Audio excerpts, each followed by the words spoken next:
gunung api menurut perspektif ilmu fisika. Nah, kali ini tema tersebut akan disampaikan oleh Bapak Medi Arisawaldi, SSI MSI. Beliau adalah dosen program studi fisika ITK yang merupakan lulusan S1 dari Universitas Mataram dan S2 dari Universitas Brawijaya dengan bidang keahliannya yaitu geofisika. Oke, kalau begitu mari kita langsung sambut saja Pak Medi. Halo Pak. Halo. Oke Pak, apa kabarnya Pak? Nggak? Kedengaran Pak? Selamat pagi semuanya. Selamat pagi Pak. Adik-adik SMA, rekan-rekan mahasiswa, dan ada beberapa rekan dosen ya yang hadir di sini. Selamat pagi. Pagi Pak. Pak Medi apa kabar Pak? Ines? Alhamdulillah baik. Alhamdulillah. Bapak aman kan? Alhamdulillah Pak.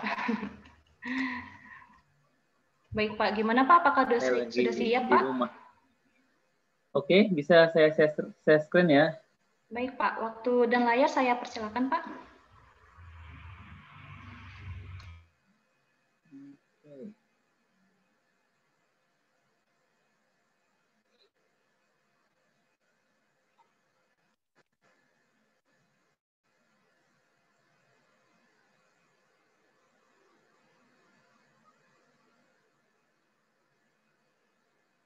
Baik, Assalamualaikum warahmatullahi wabarakatuh. Selamat pagi semuanya. Adik-adik mahasiswa, selamat datang di program studi fisika untuk acara ini ya, IPK Expo ya, untuk pengenalan kampus. Khususnya di sini prodi fisika. Jangan serius-serius ya, prodi fisika itu mengasihkan kok ya, seperti yang dilihat di videonya tadi ya. Adik-adik mahasiswa atau siswa kalian ya. Kita santai-santai aja ya. Di sini saya ditugaskan untuk menyampaikan sebenarnya materi ya, bukan materi, sebenarnya pengenalan. Ini bagian kecil dari si fisika sendiri ya.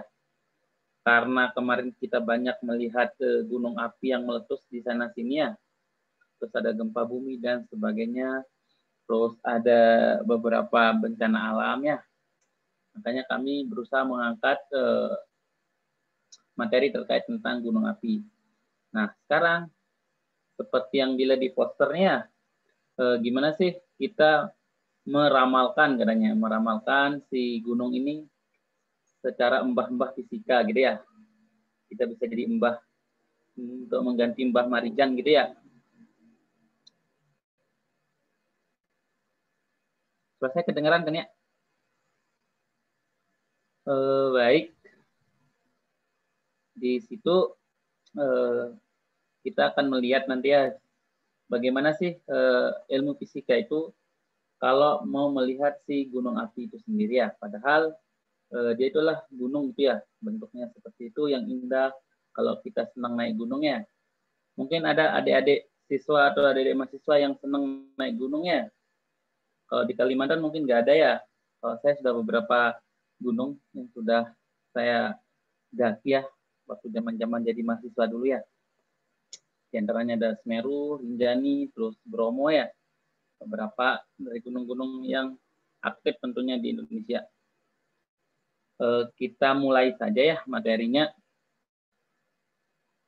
Sebelum saya mulai, izinkan saya memperkenalkan prodi fisika ya. Lebih detail lagi. Di prodi fisika itu terdiri kurang lebih dari 4 bidang minat secara umum ya. Kami ada fisika bahan, kami ada geofisika, ada fisika instrumen, dan fisika nuklir dan teori. Di mana di setiap bidang minat ini sangat erat berhubungan dengan fisika dan punya echo sounder, dan itu tergantung dengan powernya. Semakin tinggi powernya berarti kita bisa mencakup wilayah yang lebih luas. Nah, di sini ada beberapa beam yang itu ada ini menggunakan single beam, dia menggunakan titik-titik-titik. Nah, ini single beam yang per point, ini single beam yang udah multi point. Jadi dia pendeteksi survei alatnya itu secara lebih baik daripada yang per poin-poin doang, yang cuma titik-titik doang. Ya ini lebih luas. Nah ini ada yang paling luas yang sekarang sudah teknologi terbaru itu ada mengambil mata kuliah di program studi yang ada di ITK selain di program studi fisika. Tentu dengan program-program kurikulum yang terbaru gitu ya. Contohnya di situ ya, kalian bisa mengambil mata kuliah di program studi informatika, terus di teknik metalurgi dan di matematika terkait tentang ilmu-ilmu yang berhubungan tentang fisika. Di situ ada program fisika big data nanti ya. Terus ada introduksi material gitu ya. Dan banyak lagi nanti juga ada namanya program-program permata gitu ya. Kita bisa ikut kuliah gitu ya di di kampus-kampus luar selain di ITK. Nah, seperti itu ya secara singkat tentang program studi yang ada di ITK khususnya fisika ya. Untuk kita belajar di fisika terkait tentang bidang-bidang yang kalian sukai. Sebenarnya fisika itu sangat umum, seperti yang kalian tahu di situ ya, di video yang tadi diperlihatkan oleh fasilitatornya. Kalau fisika itu kita belajar tentang fundamental ya. Sebenarnya kalian sudah belajar fisika itu dari mana? Dari kecil gitu, dari SMP, dari SMA gitu ya.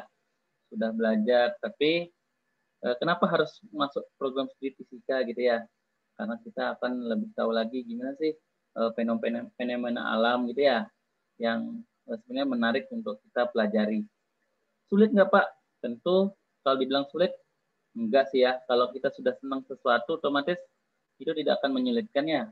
Apalagi kalau kita berhubungan dengan gunung api, tentang bahan, tentang yang lain-lain, kita bisa bermain di fisika itu sendiri ya.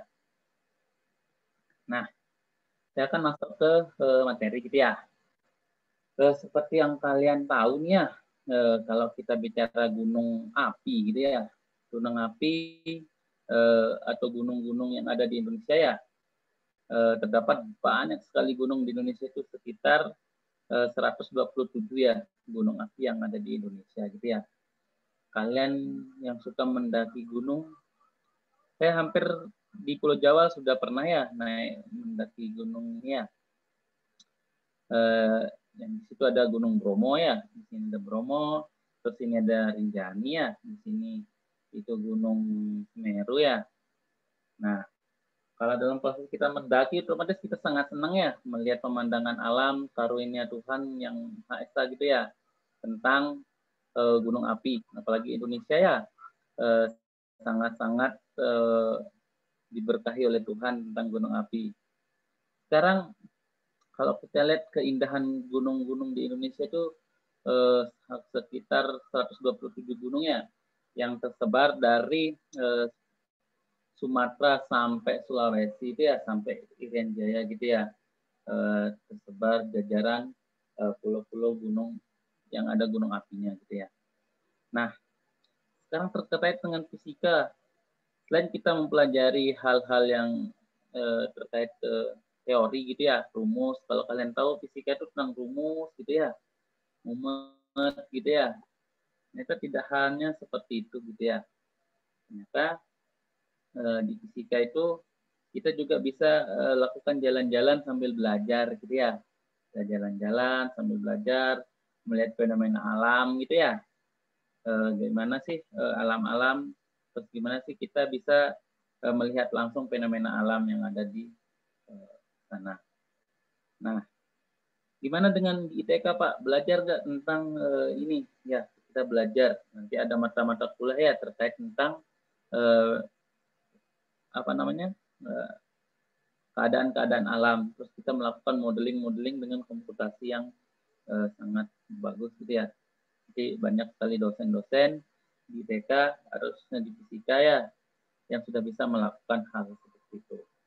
Nah, ternyata di balik keindahannya, si gunung-gunung api ini juga dia bisa menimbulkan masalah gitu ya. Tentu masalah-masalah yang kalian tahu ya, kebencanaan gitu ya, gunung meletus, tanah longsor dan lain-lainnya. Mungkin kalian yang ada di Kalimantan belum pernah ya merasakan gimana si gunung api itu meletus. Tapi mungkin suatu saat kalian akan pergi ke luar Kalimantan gitu ya, di mana yang ada gunung apinya.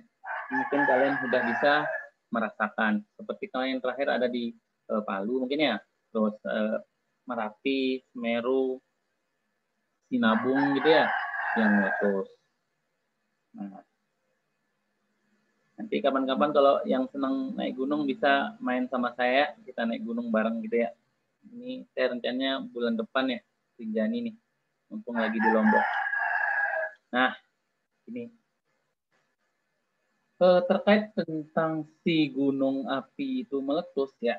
Nah, gunung api itu bisa mengeluarkan lahar tuh ya, mengeluarkan magma ya, mengeluarkan apalagi itu abu, mengeluarkan awan, kok awan, mengeluarkan suhu yang sangat tinggi gitu ya. Nah, mungkin materi-material yang ada di dalam bumi. Nah, terkait tentang itu, nah si fisika ini ternyata juga bisa melihat fenomena yang ada di situ ya. Kok bisa dia bisa seperti itu, gunung meletus bisa dilihat gimana? Padahal fisika itu kan cuma nulis-nulis rumus gitu ya. Kok bisa? Nah, itu pertanyaan pertamanya. Ternyata kalau kita lihat fenomena pembentukan bumi ya, kalau kalian belajar di geografi gitu ya, atau di mana gitu ya, pernah baca, ternyata si gunung api ini terbentuk dari pergerakan lempeng-lempeng si bumi itu sendiri ya. Jadi pada saat dia bergerak si lempeng itu, terbentuklah crack nanti ya, atau retakan gitu ya. Nah, dari retakan itu kan, kalau dari ilmu fisika kan ya, bumi itu kan ada energi yang sangat panas di dalamnya ya. Nah, di dalam itu endogen namanya ya, endogen ya. Nah, jadi adanya itu akan mengakibatkan si gunung atau si dataran itu nanti akan tertembus oleh si pergerakan fluidanya. Kalau kita belajar fisika nih, ada fluida yang bergerak ke atas sehingga dia tertekan sehingga naiklah, berbentuklah si gunung api. Nah, gunung api gimana sih kita bisa lihat Pak? Untuk melihat gunung api secara fisika ya, secara sains tentu. Kalau di Jogja ada namanya wedus gembel Pak. Terus ada namanya apa lagi itu? Pergerakan awan panas gitu ya. Nah, itu bisa kita lihat sendiri dengan perumusan dari si fisika. Itu asiknya fisika ya. Nah, dengan ilmu fisika tentu dengan perhitungan-perhitungannya kita bisa melakukan mitigasi kebencanaan gitu ya. Banyak hal yang bisa dilakukan. Kalau kita lihat si gunung-gunung ini meletus gitu ya. Tentu dengan kita belajar fisika, kita bisa meminimalisir si korban jiwa tentu ya. Gimana caranya Pak? Nah, nanti seperti yang di posternya ya, ada cara-cara embah fisika gitu ya. Mbah seperti Mbah Marijan gitu ya. Tapi Mbah Marijan kan dia bertapa tuh kalau kita melakukan perhitungan di laboratorium gitu ya. Di pemantauan gunung api kayak gitu. Nah, sebelum saya akan menjelaskan nanti gimana sih secara kita menerawang gunung api versi fisika gitu ya. Apa aja sih gejala yang akan dilihat versi fisika gitu ya. Selain versi metafisikanya mungkin ya, versi gaibnya ya. Nah, saya akan jelaskan sedikit yang menarik di sini ya. Proses terbentuknya gunung api ya.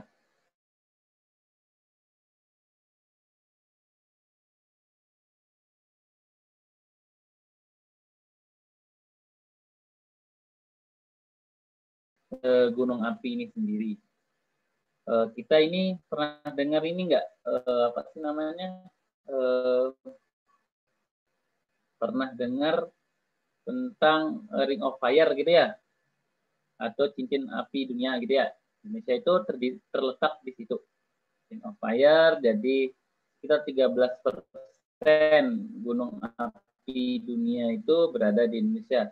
Gunung api di Indonesia itu sangat-sangat aktif gitu ya. Nah, ada 3 posisi di mana dia akan terbentuk ya di gunung api. Pertama ada di sini nih, ada di antara lempeng samudra dan lempeng benuanya ya, sehingga dia akan terbentuk si gunung api tadi ya.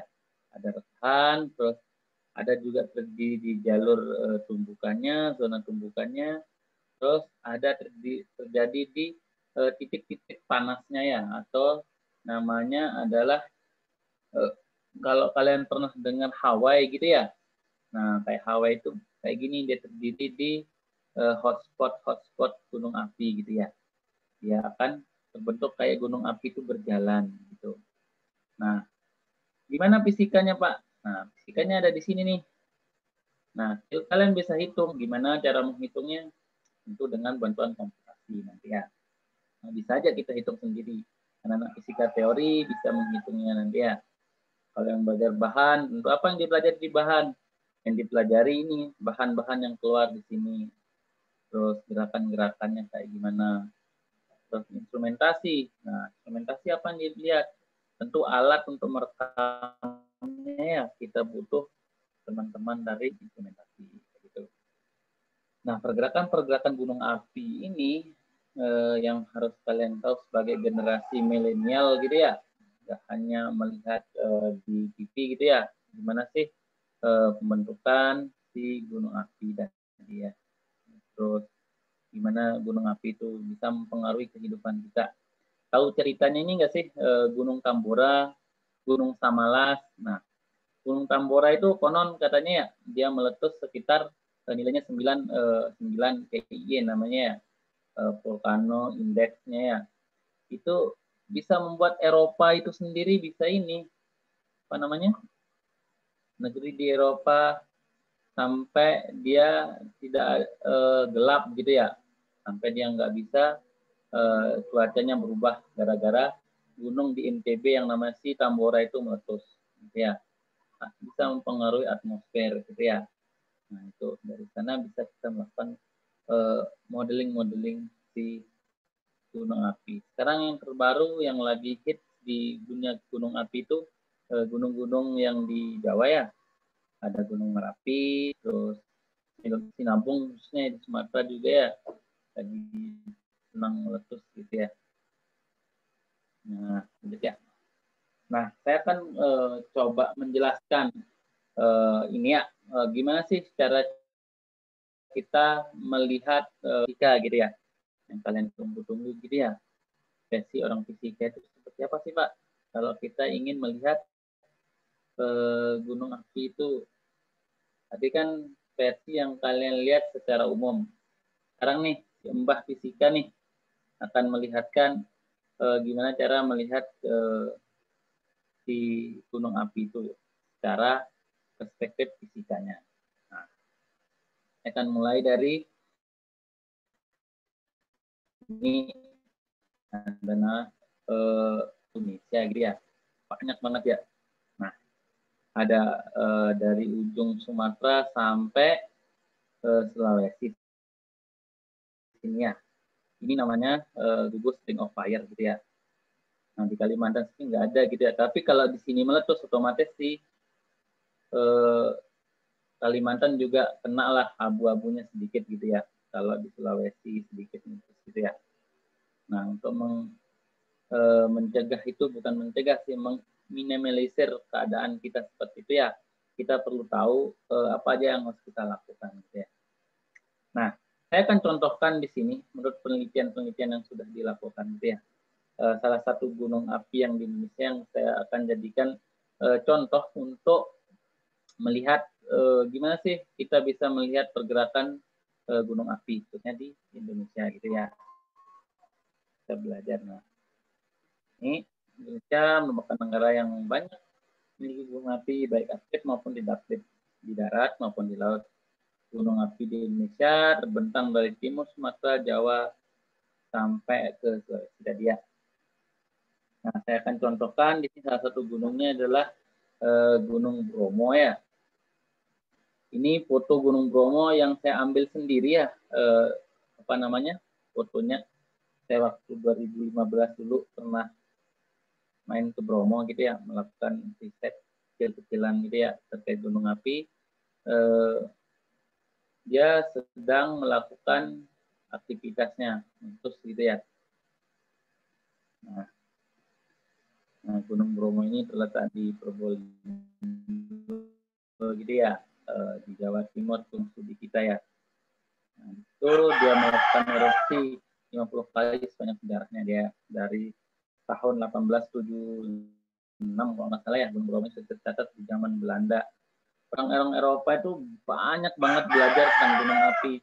Malah mereka duluan yang belajari gunung api ya, tentang gimana bahannya, gimana instrumentasinya, dan lain-lainnya secara teorinya.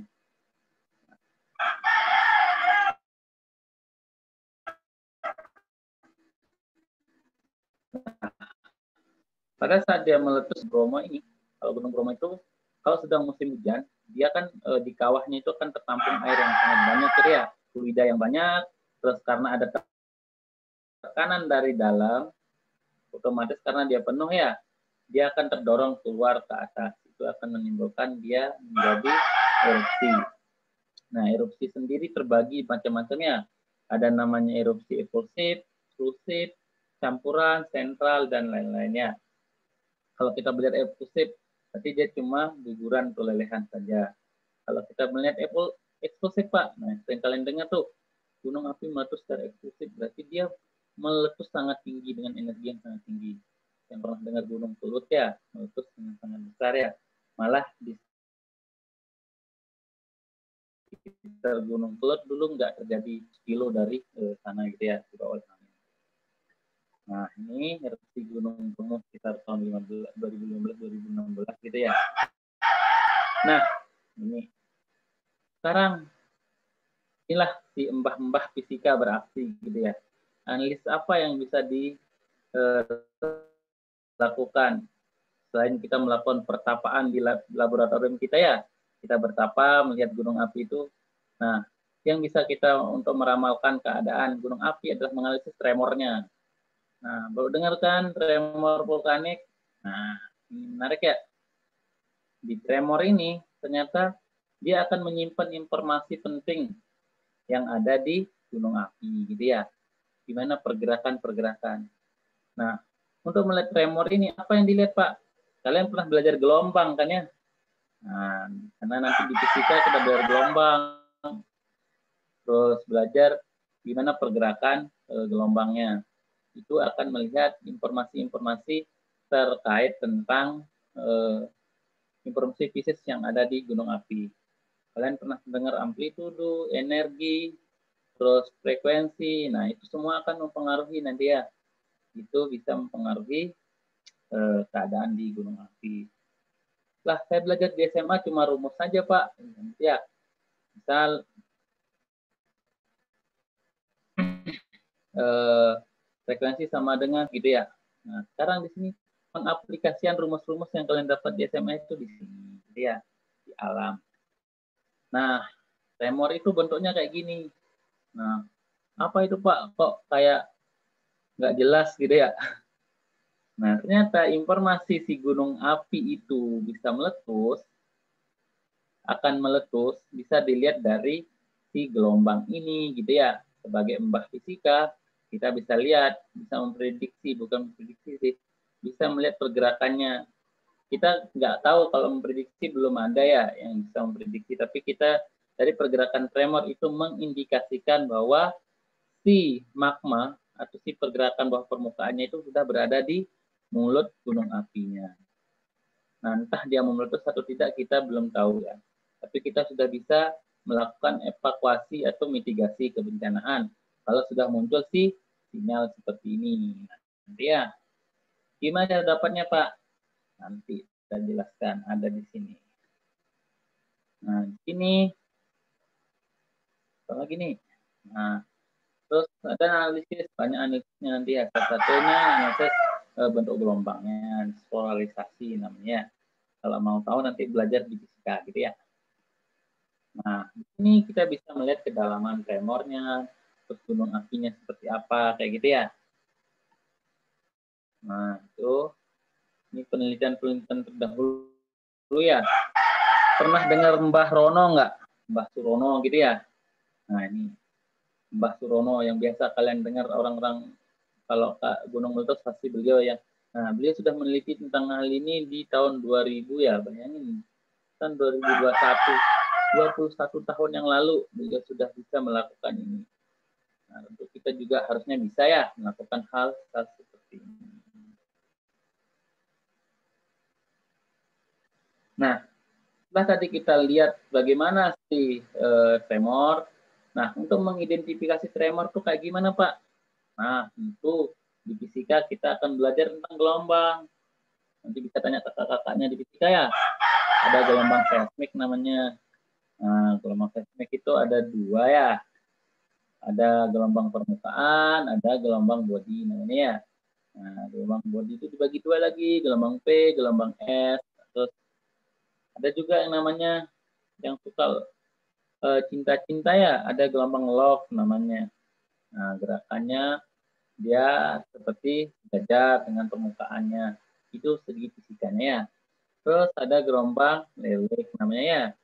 Nah, di gelombang lelik ini juga ini akan bisa merusak gitu ya kalau terjadi letusan dan membawa bencana gitu ya.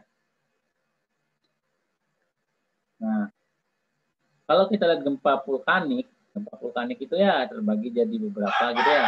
Ada tipe A, tipe B, terus ada tremor, ada gempa letusan gitu ya.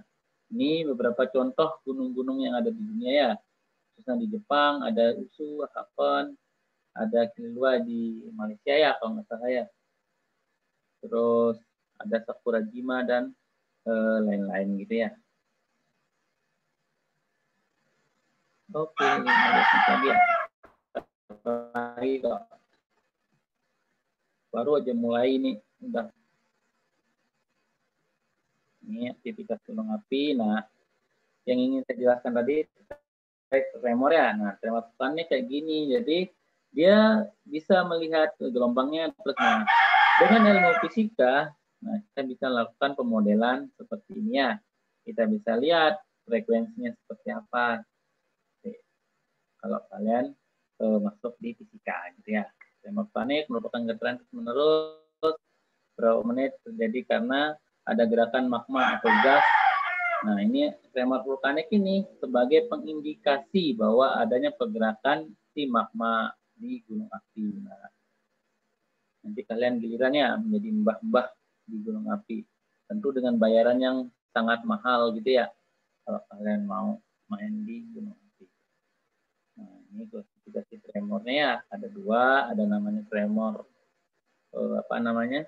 spasmodik, ada namanya tremor harmonik gitu ya. Ini juga banyaknya. Nah, ini mekanisme sumbernya ada dengan osilasi gas, ada aliran fluida, aliran magma. Yang penting intinya pergerakan tremor itu akan diidentifikasi adanya pergerakan fluida di bawah permukaan. Rahasia fisika instrumentasi yang sering membuat alat atau membuat proyek-proyek terkait tentang alat-alat yang ada di fisika. Ya. Nah, ini rumus-rumusnya. Ini sama sebenarnya rumus-rumus dari si fisikanya sendiri. Nah, ini salah satu cara dalam menentukan kemiripan sinyal gitu ya kalau kita bicara tentang gunung api atau gunung meletus gitu ya. Identifikasi korelasi waktu. Nah, kalian lihat gambar tadi warna-warni itu ya. Nah,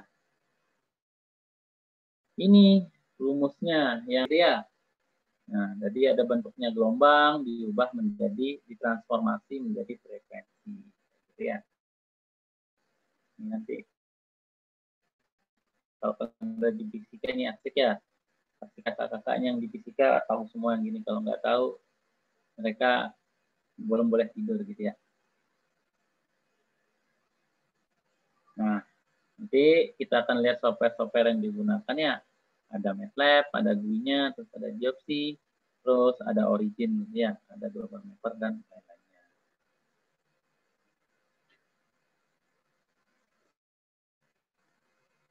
Nah, ini adalah contoh rekamannya, rekaman gunung meletus sebagai mbah-mbah gunung api ya. Saya biasanya melihat ini sebagai data. Nah, kalau dia masih seperti ini, terus tiba-tiba kejut, berarti ada pergerakan di bawah permukaannya ya. Ada pergerakan, tiba-tiba membesar, berarti kita bisa menghubungi masyarakat kita terus hati-hati kalau ada kegiatan-kegiatan vulkanik seperti ini bagi orang. Nah, gimana cara mendapatkannya, Pak? Nah, kita bisa melakukan pemotongan data. Saya sini coba mempraktikkannya cara mendapatkan data misalnya. Nah, misalnya kita bisa melakukan dengan software Geopsy, saya contohkan di sini ya. Kita bisa potong si datanya, baru kita akan mendapatkan nilai spektralnya atau nilai dari berapa sih nilai dari frekuensi yang didapatkan untuk melihat seberapa kuat energi yang ada di bawah permukaannya. Nah, ini kita belajar ya kalau kalian masuk di fisika. Belajar di semua kok dia bisa warna merah, warna kuning, warna hijau ya. Itu dilihat dari nilai frekuensi-frekuensinya. Sementara ini kalian hanya belajar frekuensi sama dengan seperperiode gitu ya. Ya. Nah, ini sama ya. Nah, yang ingin saya jelaskan di sini ya. Nah, kalau kita melihat aktivitas kegempaan ini ya, tiba-tiba meningkat ya di sekitar tahun ini, maka biasanya di pusat vulkanologi atau di badan pemantauan gunung api, kita bisa mengidentifikasi bahwa dia berada di level siaga gitu ya. Ada kenaikan aktivitas. Kita bilang ke warga atau kita umumkan ke masyarakat nih, udah siaga nih. Silakan kalian menghindari 20 km dari gunung api dan misalnya gimana gitu ya. Biasanya kayak gitu.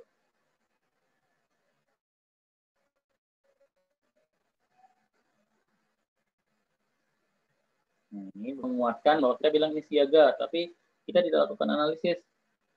Nah, kita perlu bertapa nih, bertapa di depan laptop, di depan komputer, di laboratorium ya, untuk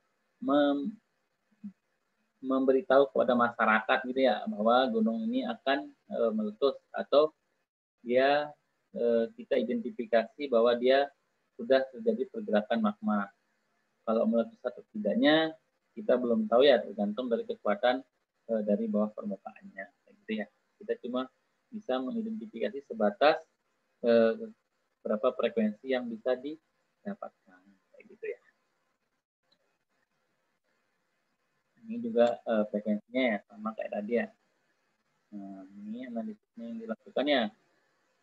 Dilakukan untuk mendapatkan sinyal-sinyal yang sebagai jawaban bahwa kita menguatkan kita menginformasikan kepada masyarakat biar informasi yang didapatkan masyarakat itu valid. Sebagai orang sains atau orang fisika tentu kita membutuhkan data-data yang kuat kalau kita berbicara, ya. Nah, ini sama kayak tadi ya. Nah, ini yang terakhir mungkin ya, udah mau habis waktunya. Nah, ini terakhir modeling yang pernah saya lakukan ya terkait tentang tremor vulkanik. Berarti dari data-data tadi yang saya potong, terus kita dapatkan beberapa itu, ternyata pergerakan magmanya sudah di sini ya, di sekitar 1000 atau 1 kilo di bawah permukaan, di bawah si chambernya atau di mulut gunung apinya ya. Tapi kita bisa lakukan pemodelan. Oh, bahwa si ininya sudah berada di bawah nih. Berarti kita sudah bisa menginformasikan ke warga bahwa kita melakukan mitigasi bencana. Baru kita melakukan koordinasi nih sama BNPB dan lain-lainnya. Kita melakukan analisis data. Terus gimana Pak kalau dia terjadi gunung api itu kan letusnya cepat nih? Nggak begitu. Jadi di setiap gunung api di Indonesia itu sudah dilepaskan, sudah ditaruhkan sensor ya, sensor terkait tentang pergerakan dari gunung magma di bawahnya. Jadi udah ada sensornya, udah ada pemantauannya di setiap gunung api. Nah, biasanya makanya sekarang mulai 2000-an itu sudah mulai tuh pemerintah Indonesia, makanya nggak terlalu banyak ya terjadi korban jiwa gitu ya. Kenapa banyak korban jiwa itu? Mungkin karena sosialisasi ke masyarakatnya yang kurang peduli gitu ya. Nah, itu tugas kita bersama ya, gimana caranya mengedukasi ke masyarakat gitu ya, agar masyarakatnya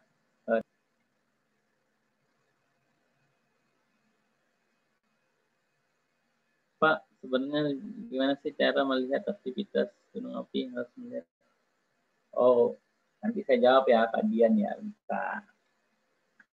Nah, ini tinggal udah habis. Nah, ini kalau mau baca lebih lanjut, saya sudah ada jurnalnya ya terkait tentang yang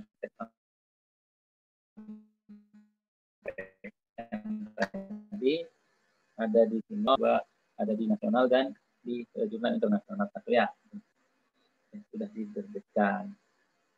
Sekian dari saya, Mbak Dinas dan teman-teman.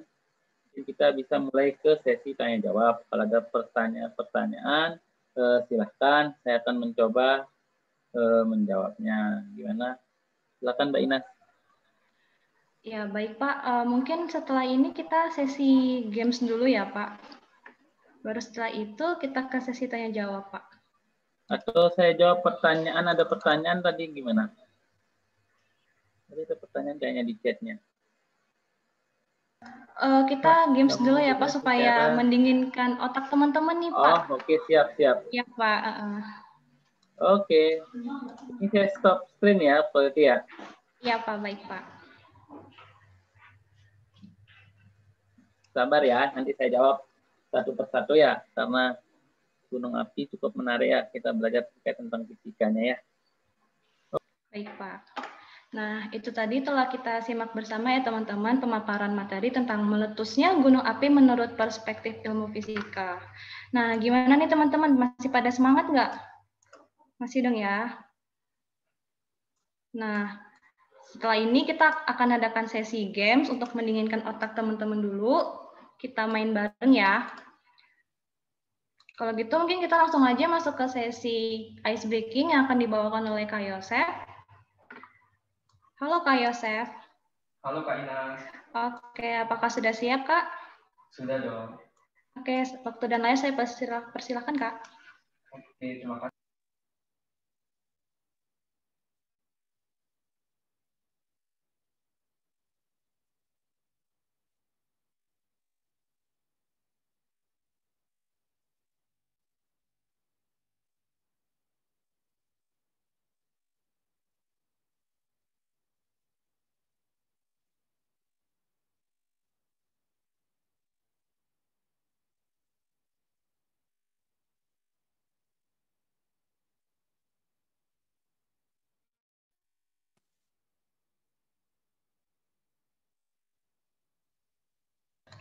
Oke, mungkin saya ambil alih ya. Mungkin Kak Yosefnya lagi ada kendala teknis. Jadi kita akan masuk ke sesi ice breaking atau games. Nah, di sini kita akan main games tebak gambar nih. Mungkin bisa di next Kak Yosef.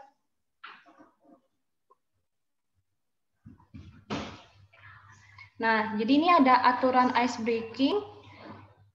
Yang pertama, setiap pertanyaan berdurasi 30 detik dan silakan menebak kata dari petunjuk di gambar, kemudian menjawab di kolom chat. Boleh menjawab lagi di kolom chat selama waktu masih ada. Terus yang kedua, bagi peserta yang menjawab dengan benar, akan diberi kesempatan untuk menjelaskan pengertian dari kata tersebut. Nah, di sini teman-teman bisa open mic, kemudian dari yang tercepat menjawab dengan benar di kolom chat.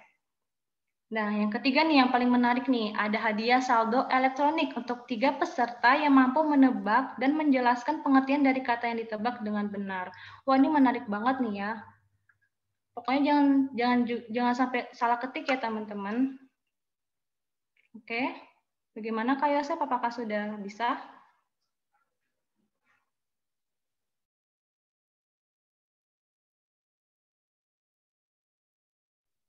Oke, kita langsung mulai nih.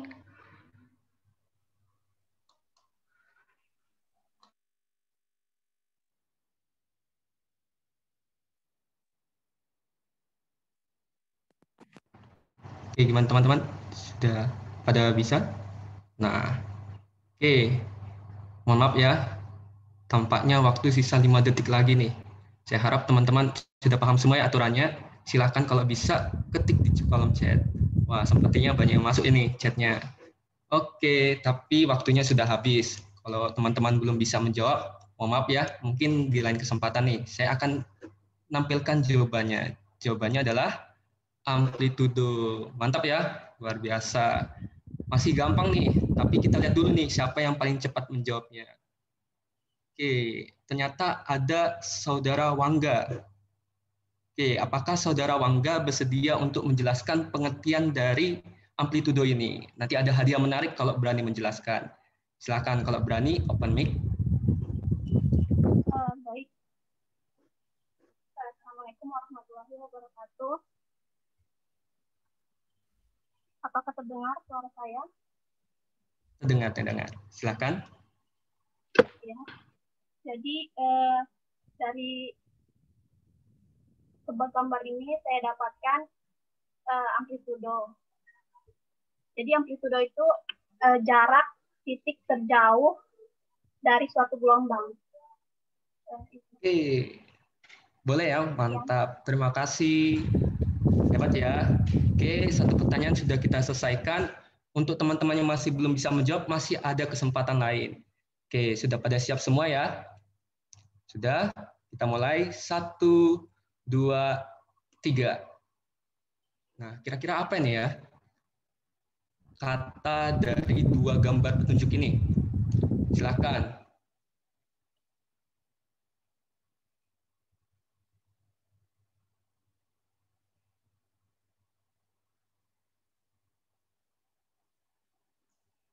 Ayo, bagi teman-teman yang lain masih ada waktu.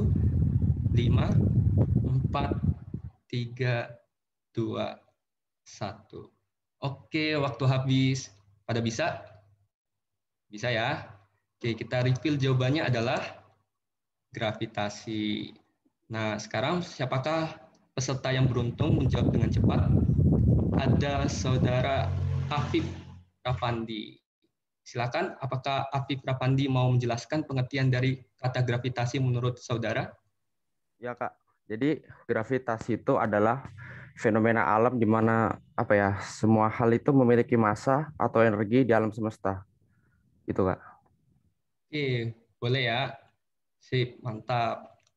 Oke, untuk teman-teman yang masih belum bisa, jangan berkecil hati, masih ada pertanyaan terakhir nih. Apakah teman-teman sudah siap? Sudah ya? Kita mulai saja. 1, 2, 3.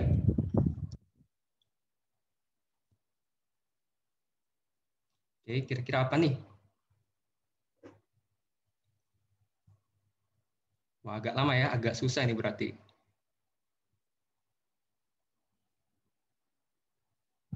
Masih ada 10 detik lagi. Oke, 5 detik lagi. Oke, waktu habis. Nah, siapakah peserta yang beruntung? Kita cek ada siapa nih yang wah, sedikit lagi ya. Saudari Wangga, sedikit lagi. Tapi kurang tepat. Nah, yang paling tepat adalah saudara Muhammad Maulana ya. Adia Batik. Oke, kira-kira saudara Maulana ingin menjelaskan apa sih pengertian dari kata adiabatik ini?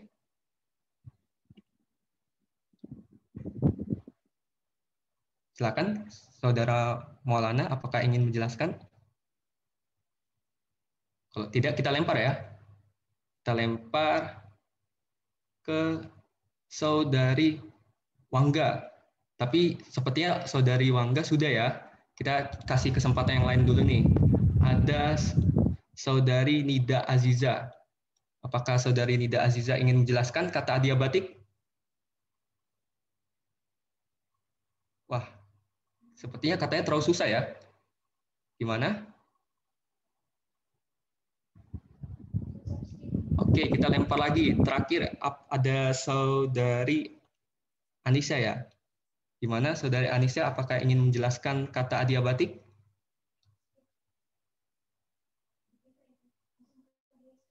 Skip ya. Oke. Yang terakhir nih, yang jawab terakhir yang benar ada Saudari Yeskia Upa. Apakah Saudari ingin menjelaskan kata adiabatik? Boleh, Kak. Oke, silakan. Jadi adiabatik itu adalah suatu keadaan dalam keadaan dalam suatu sistem yang tidak kehilangan kalor. Oke, sudah tepat ya. Terima kasih kepada para peserta telah mengikuti game ice breaking ini, tebak gambar. Semoga pikiran para peserta sudah kembali fresh dan siap mengikuti sesi berikutnya. Sekian dari saya kembalikan ke moderator.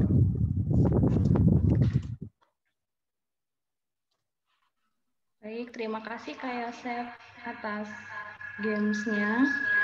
Gimana teman-teman, udah pada semangat lagi? Udah ya. Oke, kalau gitu mungkin kita langsung aja. Mungkin kita langsung aja ke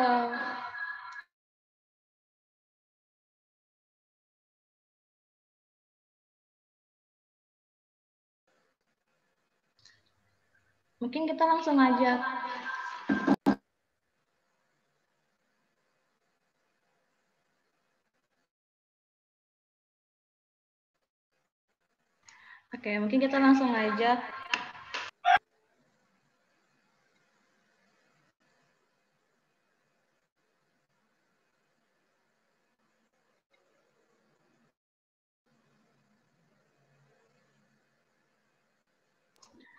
Oke, mohon maaf ada sedikit kendala. Jadi mungkin kita langsung aja ke sesi tanya jawab dan diskusi. Buat teman-teman yang ingin bertanya, silakan menggunakan fitur raise hand untuk bertanya. Kemudian setelah dipersilakan, nanti memperkenalkan diri dengan menyebutkan nama dan asal sekolah atau daerahnya. Kira-kira dari teman-teman apakah ada yang ingin bertanya? Oke, silakan kalau ada pertanyaan. Mbak Ina, saya jawab dulu pertanyaan dari Bapak Dian gitu ya. Sebenarnya Ya, bagaimana sih cara melihat aktivitas gunung api? Apakah langsung ke bawah atau bagaimana ya?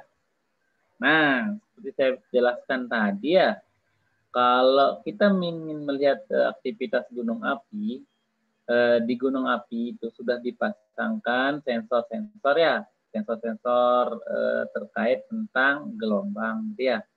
Jadi melalui sensor-sensor itu kita sudah bisa melihat rekaman gunung api itu di pos pengamatan yang ada di pos pengamatan gunung api. Nah, peran-peran sensor ini tentunya akan dilakukan oleh nanti orang-orang instrumentasi, di mana di situ berperan adalah fisika instrumentasi yang akan melihat bagaimana sih aktivitas gunung api. Jadi kita nggak perlu capek-capek ke kawah gunung api ya untuk melihat aktivitas vulkanik. Nah, aktivitas vulkanik tadi bisa dilihat dari gambaran dari sinyal tremor yang kita dapatkan yang saya jelaskan di awal tadi. Itu Bapak Dian. Oke, nanti bisa dilihat dari data gelombangnya. Karena kita orang fisika, jadi kita bisa melihat data-data gelombang. Seperti pertanyaan di ice breaking tadi, apa yang dilihat adalah amplitudonya, kayak gitu ya, frekuensinya, dan teman-temannya itu ya. Ada lagi pertanyaan, silahkan.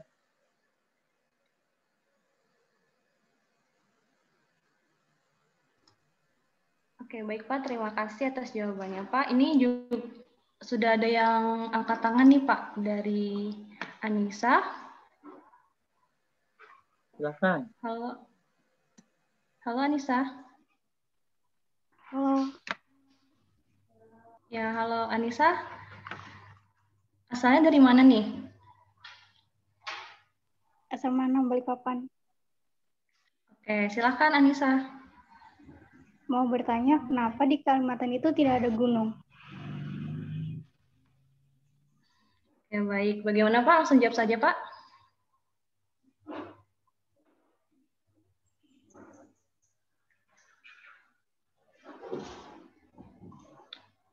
Pak, mohon maaf, mic-nya belum nyala, Pak.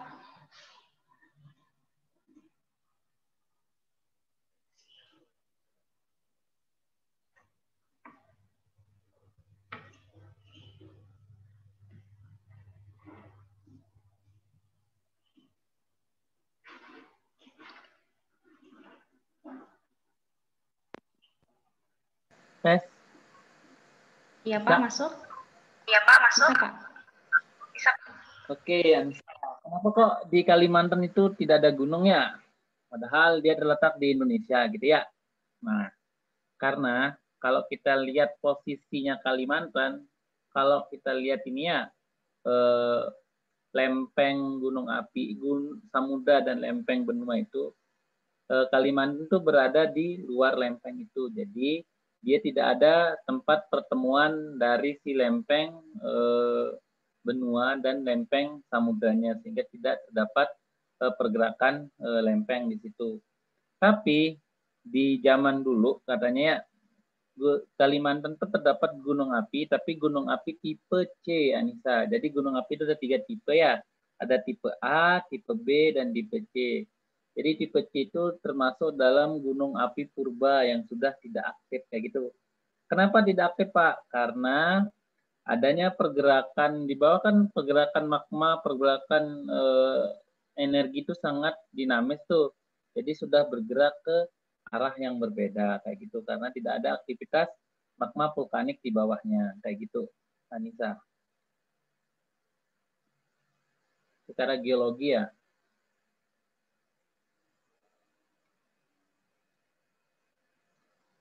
Ada lagi pertanyaan ini, apa bedanya Mbah Marijan dengan ahli geofisika? Bedanya kalau Mbah Marijan tuh belajar metafisika, kalau kita belajar fisika, Pak Dian. Jadi Mbah Marijan itu dengan dia bertapa saja sudah tahu ya gimana arah. Tapi keakuratannya kan masih tidak dengan sains. Kalau kita meneliti gunung api tentu dengan perhitungan-perhitungan fisika, perhitungan geofisika ya. Terus material, bahan, semua aspek fisika yang keempat bidang ahli tadi ada semua di situ ya, di kita belajar gunung api kayak gitu. Bedanya di situ ya. Ada lagi, silahkan. Ya, baik Pak. Terima kasih atas jawabannya Pak. Mungkin kepada teman-teman yang lain yang ingin bertanya, dipersilakan. Mungkin saya mau bertanya nih Pak. Boleh, silakan. Nah, kan saya pernah dengar tuh Pak ada namanya lahar dingin Pak. Nah, itu seperti apa sih Pak lahar dingin itu Pak? Kalau lahar dingin itu tidak dingin sebenarnya. Lahar dingin itu tetap panas. Kenapa disebut lahar dingin? Karena dia mengalir di sungai gitu ya, yang jalur evakuasinya. Nah, dia bentuknya apa? Seperti saya jelaskan di awal, karena air hujan itu penuh di kawahnya kan, otomatis air itu naik sehingga dia akan terbawa ke arah sungai-sungai yang ada di sekitar gunung api.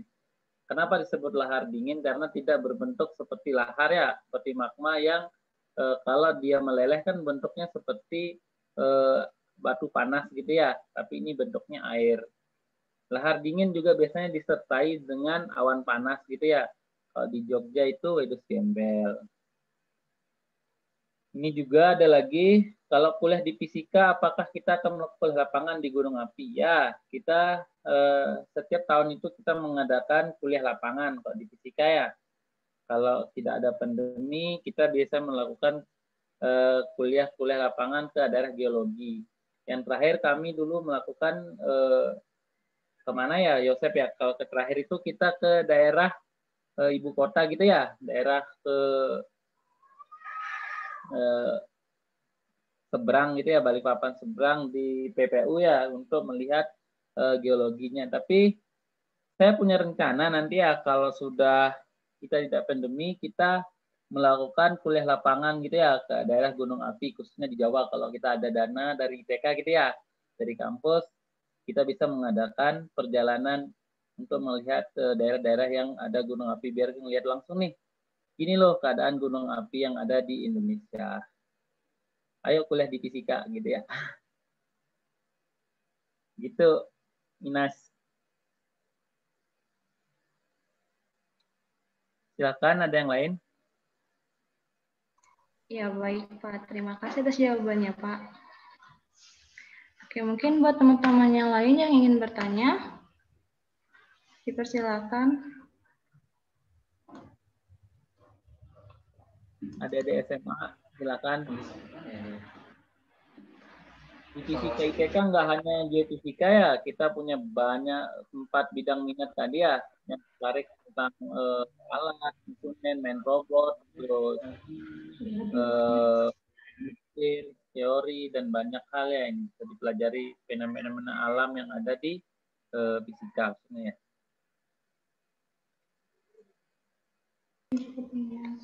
Iya, baik Pak. Mungkin ini karena waktunya sebentar lagi telah habis. Mungkin kita buka satu pertanyaan lagi Pak untuk dijawab. Oke, buat teman-teman yang ingin bertanya.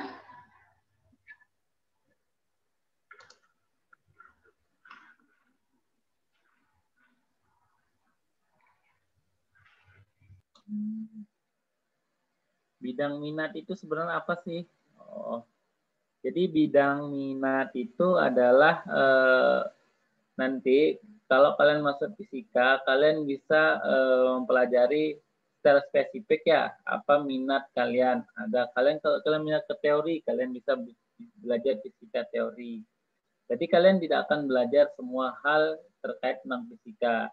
Di mana yang kalian minati, yang kalian sukai, bagi yang suka jalan-jalan kayak saya nih, yang belajar geofisika, suka jalan-jalan ke lapangan, kemah, camping, bisa main ke geofisika. Yang suka di laboratorium, bisa main di teori, di bahan gitu ya. Terus yang suka main nuklir, bisa main di laboratorium di LIPI. Nah, di program studi fisika sendiri kita lagi menginisiasi ya, bekerja sama dengan banyak lembaga penelitiannya. Kami ada LIPI, ada BMKG Pusat Jakarta, terus ada PPMBG Bandung, terus lembaga-lembaga riset yang terkait tentang bidang-bidang di fisika. Jadi sudah mulai kita akan ada gitu ya. Terkait pekerjaan mungkin ya, apa sih pekerjaan yang akan didapatkan di fisika? Cuma orek-orek rumus. Nah, jangan takut ya, karena kita fundamental, fisika itu bisa masuk ke semua bidang ya. Yang mau kerja di bank, fisika itu banyak yang kerja di bank. Apalagi Kalimantan ya, yang banyak dunia tambangnya. Kita bisa belajar geofisika ya. Nah, yang pengen belajar tambang, batu bara, dan teman-temannya itu kerja di Pertamina, di PHM, itu bisa ya di sana nanti kalau kita belajar geofisik ya, kayak gitu. Silakan Mbak Moderator, ada lagi?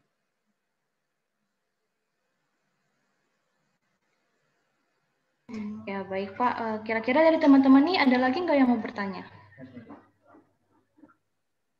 Mungkin dari teman-teman siswa SMA.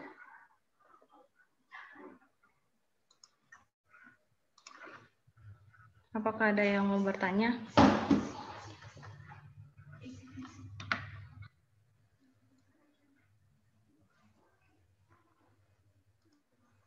Ini masih ada waktu. Untuk satu pertanyaan lagi, Pak. Oh, silakan. Ya, kira-kira dari teman-teman ada lagi nggak yang ingin bertanya?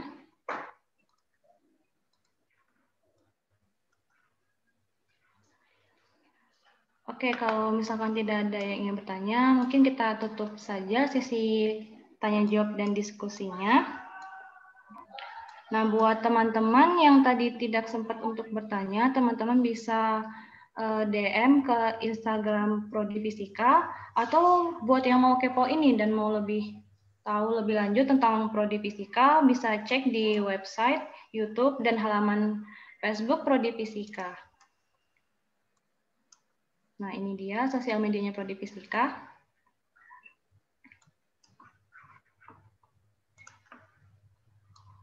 Oke, teman-teman, nggak terasa ya kita udah memasuki ke sesi penutup. Saya akan membacakan beberapa kesimpulan dari materi yang telah disampaikan tadi.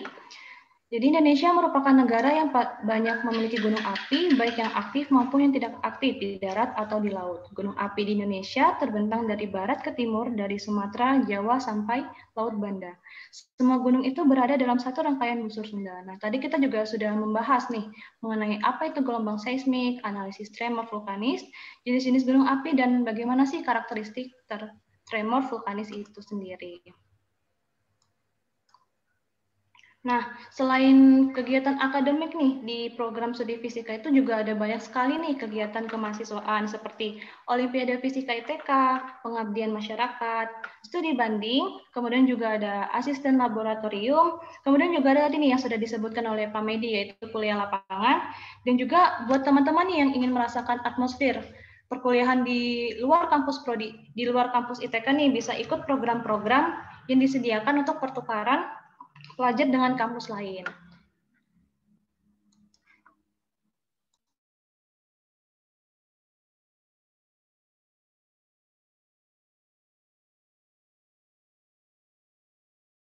Nah, untuk kuota program studi fisika sendiri nih, kan ada 3 jalur.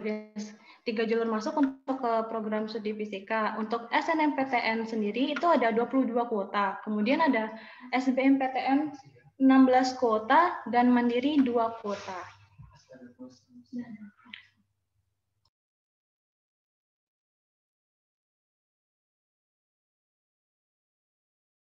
Nah, teman-teman, mungkin kita ke sesi dokumentasi dulu ya.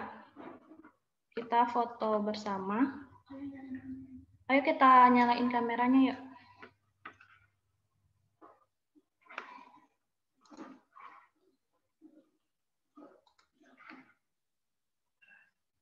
Oke, buat teman-teman yang lain yang belum on cam, mungkin bisa on cam terlebih dahulu.